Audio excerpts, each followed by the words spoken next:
Hello मेरे दोस्तों, उम्मीद है आप सब खैरियत से होंगे। मेरे दोस्त, आज का टॉपिक मेरा बहुत अहम है। आपको पता है, मैंने अपनी पिछली वीडियो में आपको बताया था कि पुर्तगाल के कुछ नेगेटिव पॉइंट्स क्या हैं। आज मैं आपको इसकी पॉजिटिव पॉइंट बताऊंगा कि टीआरसी लेने के बाद आपको क्या उसके बेनिफिट्स हो सकते हैं। तो आए वीडियो करते हैं शुरू। मेरे दोस्तों, अपनी वीडियो शुरू करने से पहले मैं आपको सबसे पहले ये बताऊं कि मेरे बहुत सारे चाहने वाले, मेरे बहुत सारे भाई, मेरे फैमिली मेम्बर्स भी मुझसे ये बात पूछ रहे हैं कि मुर्तज़ा यार, हमेशा तुम्हारा यूरोप में आना जाना था, तुम्हारे वीज़े भी आराम से लग जाते थे और तुम्हारे पास इंग्लैंड का वीज़ा भी वैलिड है, तुम्हारा अमेरिका का वीज़ा भी वैलिड है, तो तुमने पुर्तगाल का इंतखाब क्यों किया यहाँ पे सेटलमेंट का, यहाँ की इमिग्रेशन अप्लाई करने का। तो उनको मैं एक बात बताऊँ अपने सारे प्यारे भाइयों को कि बात दरअसल ये है कि आपको पता है अभी पाकिस्तान में जिस किस्म के हालात चल रहे हैं कि अगर आप वीज़ा अप्लाई करते हो यूरोप के लिए, ठीक है, तो आपको 3-3, 4-4 महीने में, जैसे स्पेन है तो 3-3, 4-4 महीने में उसका जवाब आ रहा है।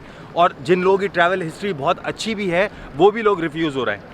तो आप लोगों को मैं ये बात बताऊं कि मेरा जो पैशन है ज़िंदगी का, ठीक है, अपनी ज़िंदगी में मैं यूरोप काम करने के लिए, पैसा बनाने के लिए नहीं आया हूं, ठीक है। मेरा जो पैशन है आप मेरी लाइफ का, मैं ये चाहता हूं कि जो मेरी बची हुई ज़िंदगी है तो वो मैं टूरिज़म में गुजारूं, मुझे किसी किस्म की कोई परेशानी ना हो पूरी दुनिया घूमने के लिए। इसीलिए मैंने यहाँ के टीआरसी का इंतखाब किया।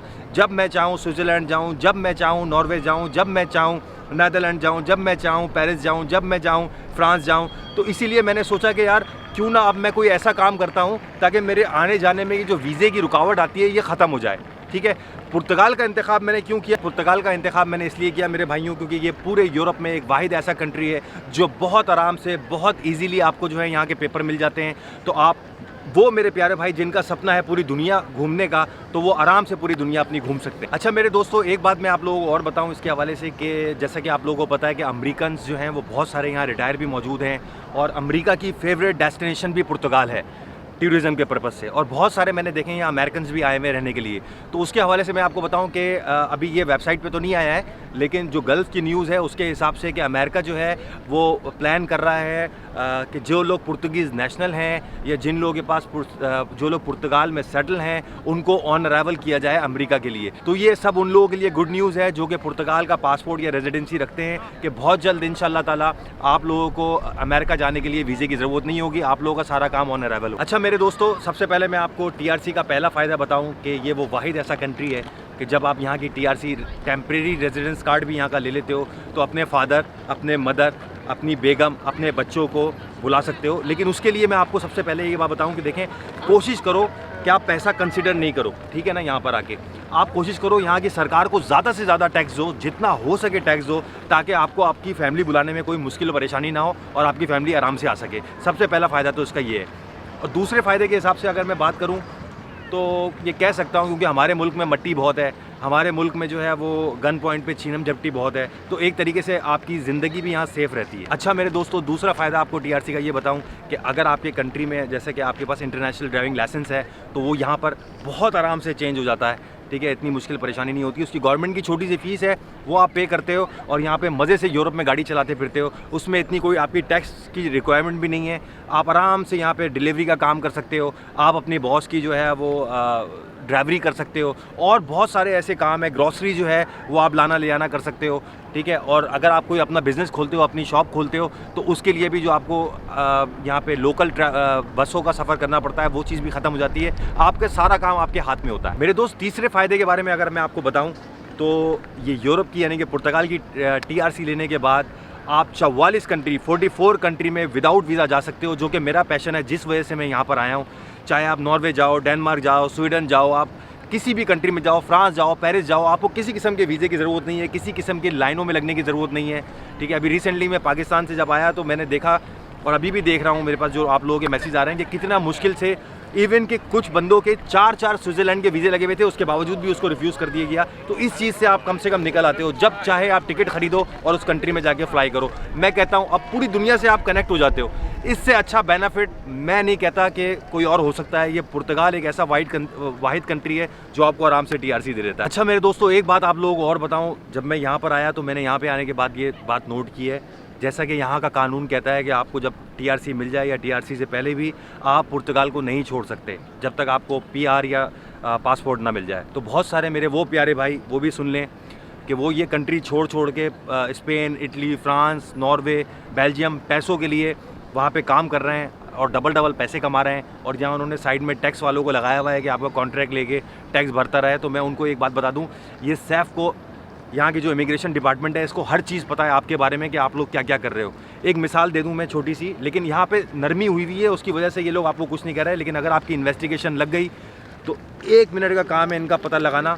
ये 1 मिनट में पता लगा सकते हैं कि आप जो है वो इस वक्त कौन से कंट्री में मौजूद हो, ठीक है। तो वो मेरे जितने भी प्यारे भाई पैसों की लालच में या पैसों के चक्कर में छुप छुप के इटली, फ्रांस, जर्मनी, स्पेन और दीगर यूरोपियन कंट्री में काम कर रहे हैं, वो याद कर लें, वो ये बात याद रख लें कि पहले अपनी नेशनलिटी को तरजीह दें, पहले अपने यहाँ प्रॉपर PR ले लें, प्रॉपर डॉक्यूमेंट ले लें। क्योंकि अगर आपकी इन्वेस्टिगेशन लग जाती है, तो एक छोटी सी मिसाल दे रहा हूँ कि अगर आपसे सैफ ने ये सवाल कर लिया कि मेरे भाई मुझे ये बताओ, अपना तुम सबको छोड़ो, मुझे अपना गूगल टाइमलाइन दिखा दो। गूगल टाइमलाइन एक वाहिद ऐसी चीज़ है आपके मोबाइल में, ठीक है ना, कि वो 1-1 मिनट, कल आपने कितने बज के कितने मिनट पे आप कहाँ थे, आपका एक एक डाटा आपके मोबाइल में गूगल ID पे आपकी सेव होता है, उसी जीमेल अकाउंट में जो आप सैफ में इंटर कराते हो। तो मेरे भाई ये मत सोचो कि ये लोग बेवकूफ़ हैं, इन लोगों को सब पता है आप लोग क्या क्या कर रहे हो। वो तो यहाँ पे इन्होंने इतनी अच्छी छूट दी हुई है, इतनी नरमी की हुई है, जिसकी वजह से ये आप लोगों से सवाल नहीं करते। अगर ये इंक्वायरी करने में आ जाए ना, तो 1 मिनट में ये पता लगा सकते हैं कि आप इस वक्त पुर्तगाल में नहीं हो, इनका लॉ तोड़ रहे हो और आप जर्मनी, इटली, फ्रांस, बेल्जियम में नौकरी कर रहे हो और वहाँ डबल पैसा बना रहे हो, जबकि ये कानून के खिलाफ है। तो वो मेरे प्यारे भाई जो ये बात सोचते हैं कि हम यहाँ की गवर्नमेंट को बेवकूफ़ बना रहे हैं और यहाँ का TRC लेकर भी आप दूसरे कंट्री में काम करते हो ज़्यादा पैसों के चक्कर में, तो आपकी TRC पे यहाँ प्रॉब्लम हो सकती है और ये आपको ज़िंदगी भर के लिए बैन कर सकते हैं। तो ऐसा बिल्कुल ना करें। एक तो आप यहाँ पे लोगों से चीट होते हो इस तरीके से, क्योंकि आप जब इनको कॉन्ट्रैक्ट लगाने के लिए दे देते हो और इन पर भरोसा करते हो कि ये टैक्स भरते रहेंगे, तो वहाँ भी आप चीट होते हो। दूसरा, आपको ये भी प्रॉब्लम हो सकती है कि अगर इन्होंने इन्वेस्टिगेशन में आपको डाल दिया और इन्होंने पता लगाने की कोशिश कर ली कि आप किस कंट्री में कहाँ मौजूद हो, तो आप लोगों की ज़िंदगी भर के लिए पेपर जो है वो ख़राब हो सकते हैं। पहला, वो एक बड़ी अच्छी मेरे एक दोस्त ने यहाँ बात की थी कि जब भी कोई आपको ऊंची छलांग मारनी हो तो सबसे पहले आपको कुछ कदम पीछे जाना पड़ता है। तो प्लीज़, मैं आपको अगर अपनी मिसाल दूं तो आप यकीन करें, मैं बहुत छोटी सी उम्र में, अभी भी मेरा इंग्लैंड का, अमेरिका का वीज़ा वैलिड है, बहुत छोटी सी उम्र में मेरा बरतानिया आना जाना है, मगर बरतानिया पेपर नहीं देता। ये वो वाहिद कंट्री है जहाँ फ्रीली घूम सकते हो, आपका वीज़ा ख़त्म हो जाए, आप लीगल एंट्री कराओ, आप आराम से, आपको कोई निकालने वाला नहीं है, आपको यहाँ के पेपर मिल जाते हैं। तो इस मुल्क की कदर करो और अपना नुकसान होने से बचाओ। पैसे को तरजीह मत दो, पैसे को तरजीह दोगे आप लोग प्रॉब्लम में आओगे। आज मैं भी ये सोचता हूँ कि काश जब मैं बहुत छोटी सी उम्र से बरतानिया जो मैं जाता था, उससे पहले अगर मैं ये पुर्तगाल आ जाता तो आज मुझे ये टाइम यहाँ देखना ना पड़ता, मैं प्रॉपर सेटल हुआ होता। तो मेरा आप सब लोगों को मशवरा यही है कि पुर्तगाल अगर चूज़ कर रहे हो नेशनलिटी के लिए, तो ये हरगिज़ ये काम ना करो जाके इटली में, फ्रांस में, बेल्जियम में, नॉर्वे में, डेनमार्क में, स्वीडन में वहाँ काम करके पैसे बना रहे हो और आप ये सोच रहे हो कि हम इस गवर्नमेंट को बेवकूफ़ बना रहे हैं। ये गवर्नमेंट बेवकूफ़ नहीं है, इसे सब पता है, बस ये समझ लो नरमी है तो ये आप पे हाथ नहीं डाल ले। और जिस दिन इन्होंने आप पे हाथ डाला तो उस दिन यकीन करो आपके पेपर यहाँ के कैंसिल हो जाएंगे, आप लोगों को डिपोटेशन ऑर्डर भी आ सकती है। मेरे दोस्तों, चौथा सबसे बड़ा बेनिफिट मैं आपको यहाँ का बताऊँ, रेजिडेंस कार्ड और यूरोप में आने का, आपका मेडिकल फ्री हो जाता है। आप टैक्स इनको देते रहो, ठीक है ना, जो छोटी मोटी कमाई है उस पर टैक्स अगर देते रहो तो ये आपको इसके फ़ायदे बहुत मिलते हैं। आपका मेडिकल फ्री हो जाता है। मेडिकल जब आपका फ्री हो जाएगा तो चाहे आपको कैंसर हो, चाहे आपको छोटा मोटा कोई इलाज हो, उसके कोई पैसे नहीं लगते। अगर आप हमारे कंट्री से इसको कंपेयर करो तो हम सारी ज़िंदगी नौकरियाँ कर करके कमाते हैं और एंड में जाके अपने बच्चों की स्कूल, यूनिवर्सिटीज़ की फ़ीसों में और अस्पतालों में जाके पैसे दिलाते हैं। तो एंड ऑफ द डे हम आके बिल्कुल ज़ीरो खड़े हुए होते हैं कि सारी ज़िंदगी हमने मजदूरी करके पाकिस्तान, इंडिया, बांग्लादेश में काम किया होता है। आखिरी वक्त में उस पैसे को हम यूज़ करने का जब टाइम आता है अपने ऊपर, तो वो हमारे बच्चों की तालीम में, ठीक है, चाहे वो मेडिकल में अपने बच्चों को एडमिशन कराना हो तो उसमें पैसा निकल जाता है, या अगर हम बीमार पड़ जाएं, छोटी मोटी बीमारी हो जाए तो उसमें पैसा निकल जाता है। अभी मेरा एक दोस्त से, मेरा एक बहुत प्यारा भाई है, मेरी उससे बात हुई तो उसने बताया कि यार मेरी वाइफ जो है वो 8 से 10 दिन के लिए एक बड़े हॉस्पिटल में बीमार हुई तो 14 लाख रुपए 10 दिन का उन्होंने बिल बनाया है। तो देखें ना, ये कहाँ की इंसानियत है। तो ये यूरोप एक ऐसा कंट्री है कि यहाँ पे ना आपकी लाइफ बड़ी सिक्योर हो जाती है। तो जहाँ मैंने नेगेटिव आपको बातें बताई थी, तो अब मैं पॉजिटिव भी आपको यहाँ की बताऊँ। मेरे दोस्तों, 5वां सबसे बड़ा बेनिफिट आपको मैं ये बताऊँगा, जैसे कि पाकिस्तान, इंडिया, बांग्लादेश में हम लोगों की जो स्कूल्स हैं वो फ्री नहीं है। जो सरकारी स्कूल्स हैं उनका बहुत बुरा हाल है। यूरोप में यहाँ पे TRC लेने के बाद, या आप अगर TRC से पहले जब अपने बच्चों को यहाँ पे एडमिशन करा देते हो तो वो टोटली फ्री है, ठीक है।